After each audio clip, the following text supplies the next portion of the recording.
क्या आपके मन में ये विचार आते हैं कि मैं कभी सही नहीं करता या करती, यह मेरी गलती है। पुरुष रोते नहीं हैं, महिलाएं पैसा जमा नहीं कर सकती है और मैं उतना अच्छा नहीं हूँ। आखिर ये विचार आते कहाँ से हैं?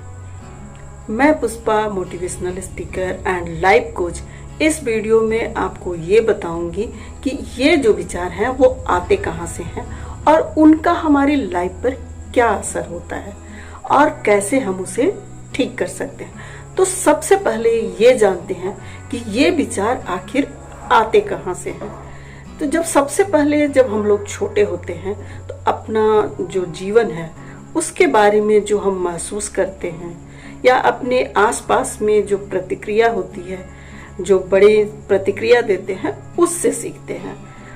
अब हम ऐसे लोगों के साथ रहते हैं जो बहुत दुखी हैं, भयभीत हैं, अपराध बोध से ग्रस्त हैं, साथ ही क्रुद्ध हैं। तो ये जो नकारात्मक वातावरण है एक निराशाजनक जीवन को जन्म देता है और जब हम बड़े हो जाते हैं तो अपनी प्रवृत्ति के अनुसार हम उसी तरह के जीवन को जीना शुरू कर देते हैं। हम अपने साथ भी वैसा ही व्यवहार करने लगते हैं जैसा कि हमने अपने माता पिता को देखा था और जो हमारे माता पिता हमारे साथ करते थे, हम उसी तरह से स्वयं को सजा देते हैं, डांटते हैं। तो इस तरह से हम अपने बड़ों की जो प्रतिक्रिया है उससे सीखते हैं।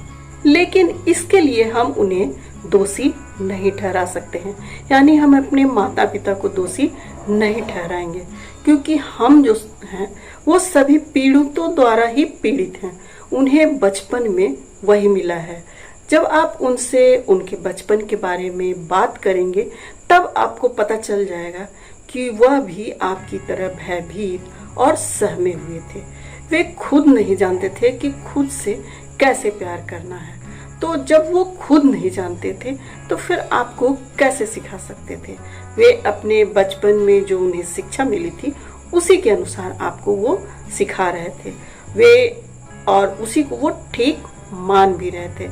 और जब नाराजगी, आलोचना, अपराध बोध लंबे समय तक रहता है तो ये चारों हमारे जीवन और शरीर को बहुत सी समस्याओं से भर देते हैं, यानी हमारे शरीर में बहुत सारी समस्याएं उत्पन्न हो जाती हैं। अगर लंबे समय तक असंतोष शरीर में रहता है तो बहुत नुकसान पहुंचाता है, यहाँ तक कि कैंसर जैसी बीमारी भी हो सकती है। आलोचना यदि हमेशा करेंगे तो शरीर में आर्थराइटिस को प्रेरित करेगा। अपराध बोध जो होता है वो हमेशा सजा की कामना करता है, यानी वो सजा चाहता है। तो फिर भय और उसके कारण होने वाला जो तनाव है वो अल्सर, यहाँ तक कि पैर में दर्द की समस्या को भी पैदा करता है, यानी आपके पैरों में हमेशा दर्द रह सकता है। हमें अतीत के प्रति अपना दृष्टिकोण को बदलने की जरूरत है, यानी हम अपने अतीत के प्रति जो दृष्टिकोण है उसे हम बदल सकते हैं। अतीत को भूलने के लिए सबसे ज्यादा जरूरत होती है क्षमा करने के लिए। इसके लिए हमेशा हमें तैयार रहना चाहिए। और जो सभी रोग हैं वो क्षमा नहीं करने के कारण ही उत्पन्न होते हैं। जब भी हम बीमार होते हैं तो अपने आसपास देखें कि किसे माफ करना है, किसे माफ करने की जरूरत है, और जिसे माफ करने में सबसे ज्यादा कठिनाई महसूस हो तो उसे ही माफ करना आपको है, और वही वो व्यक्ति है जिसे आपको माफ करना है, यानी क्षमा करना है। अब क्षमा करने का अर्थ क्या है? क्षमा करने का अर्थ है कि छोड़ देना, जाने देना। इसका मतलब है कि उस घटना को अनदेखा करना है। कैसे करना है, इस बात को आप ब्रह्मांड पर छोड़ दीजिए और ब्रह्मांड उसे अपनी तरह से कर लेगा।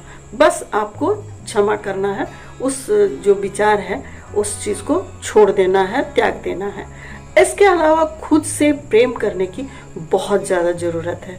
जब आप खुद से प्रेम करते हैं तो जैसे हैं उसी स्वरूप में प्रेम को करते हैं और खुद को स्वीकार करते हैं तो जीवन में सब कुछ सही होने लगता है। हमारा स्वास्थ्य ठीक होने लगता है और साथ ही साथ धन भी आने लगता है, रिश्ते भी ठीक होने लगते हैं।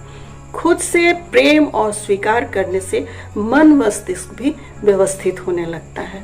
अब करना क्या है, आपको एक मिरर या फिर एक दर्पण लेना है और उसमें अपनी आंखों में आंखें डालकर देखना है और ये बोलना है अपने नाम को बोलते हुए कि तुम जैसे भी हो उसी रूप में मैं तुम्हें प्रेम करता हूँ और तुम्हें स्वीकार करता हूँ या स्वीकार करती हूँ, जैसा तुम हो।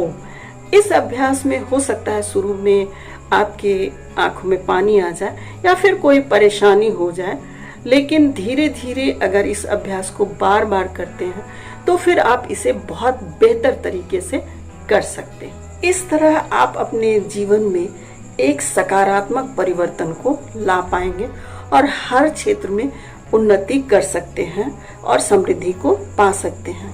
फ्रेंड, यदि ये वीडियो आपको अच्छी लगी तो प्लीज़ इसे लाइक करें, शेयर करें और सब्सक्राइब करें।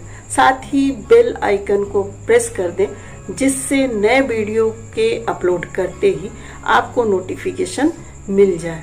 आप हमेशा स्वस्थ रहें, सफल रहें, सुखी रहें। इसी कामना के साथ मैं मिलती हूँ आपसे नेक्स्ट